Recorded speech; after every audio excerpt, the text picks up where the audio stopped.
என்னடா பைரவியை வச்சு நான் என்ன வேலை செஞ்சிருப்பேன்னு யோசிக்கிறியா? நீ நினைக்கிற மாதிரி அந்த வேலையெல்லாம் இல்லை. அவன் எனக்காக சமைச்சு வச்சுட்டு போயிருக்கா.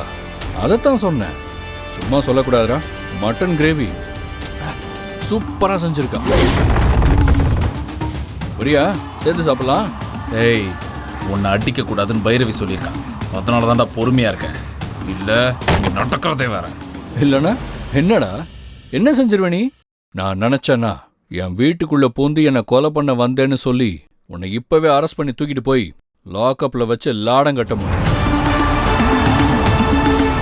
இங்க பாரு, எனக்கு பைரவி வேணும்.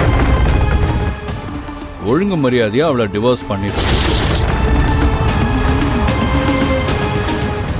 அதை விட்டுட்டு இந்த பொண்டாட்டி கிண்டாட்டின்னு உரிமை கொண்டாடிட்டு இருந்தனா அதுக்கப்புறம் வேற ஏதாவது பெரிய கேஸ்ல உன்னை லாக்அப்ல தூக்கி வச்சு வெளியிலேயே வர முடியாதபடி பண்ணிடுவேன். ஏய், நீ என்கிட்ட இருந்து பைரவியை பிரிச்சலான்னு மட்டும் நினைக்காது. அது நீ செத்தாலும் நடக்காது. நடத்தி காட்டுறேன்டா.